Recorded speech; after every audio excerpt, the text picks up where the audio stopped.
Well, it's supposed to be a lovely July morning. It is a July morning, but it's grey outside. But there's sunshine in my heart because today I'm tasting Australian Riesling. And I'm a big fan of Australian Riesling. I've got a couple of wines to taste. The first one is from Jacob's Creek. Now, if you mention the word Jacob's and Creek to some people, they'll go, oh golly, big brand Australian wine, boring.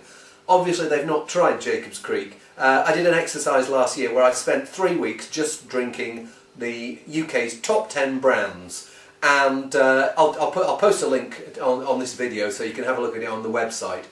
And Jacob's Creek stood out by a country mile. There were some really dreadful wines there, but every time there was a Jacob's Creek wine, I thought, oh, blessed relief. We're at the top end of their portfolio today with their Riesling, which is called Steingarten. Now, Steingarten is a brand that Orlando is Jacob's Creek parent company.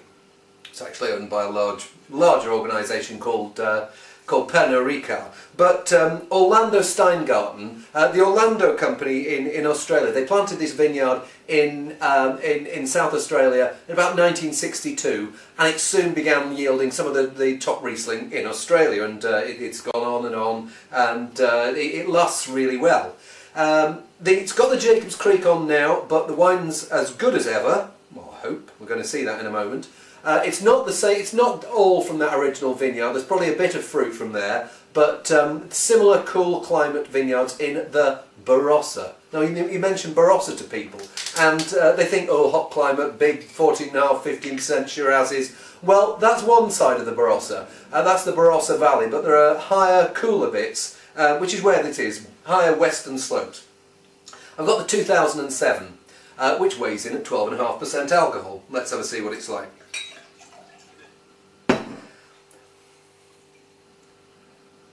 It's got that lovely, fresh, limey nose. It's like smelling spring. And it smells like it's going to be really nice and zesty. But behind that, it's got maybe a slightly more exotic note. Things like a bit of pineapple, a bit of passion fruit. Just looking forward to something to gob into now. What have we got here? Spider-Man cup. Perfect. I won't tell Alex. Aged 8. Actually, he's not. He's gone off Spider-Man now. He's into Ben 10. So, anyway, the 2007 Riesling.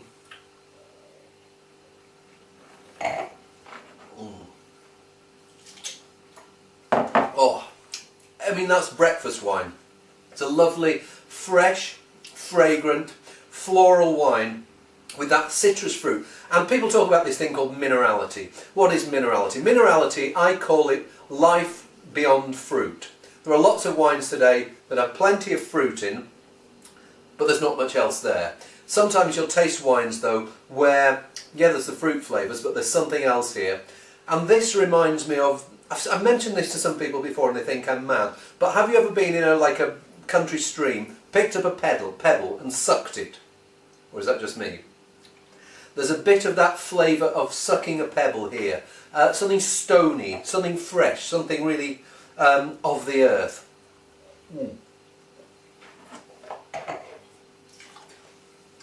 And, it's like the sort of wine that you want to, say, bring me a big plate of fruit de mer. It's got crispness, it's got this lovely gentle fruit. People think about Australian wines as being bimbos. This is a sleek, svelte beauty. Oh, really tasty now, and but it's got that grippy acidity behind it as well that keeps your mouth fresh. Like a squeeze of lemon that you put on that Fruit de Mer. I wonder what it will be like in 5 years' time. Well, curiously, I have another bottle, and the other bottle I have here is the same wine, but from 2002. Jacob's Creek has just decided that, as well as having a current release, they're going to do I suppose you could call it a museum release. The regular one's £15, and this one that's 5 years older is £18. Let's see what the difference is.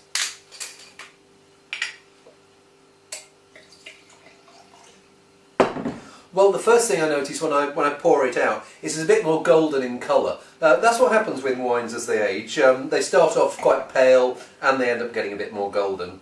And the other thing I notice, This wine has not been anywhere near an oak barrel, but there is this smell of toast just coming out of the glass, and it's not burnt toast. It's that almost like, you know, when you do toast in the oven and it just crisps up and it's got this really fragrant smell. It smells nice. But you would swear there was a bit of oak in there.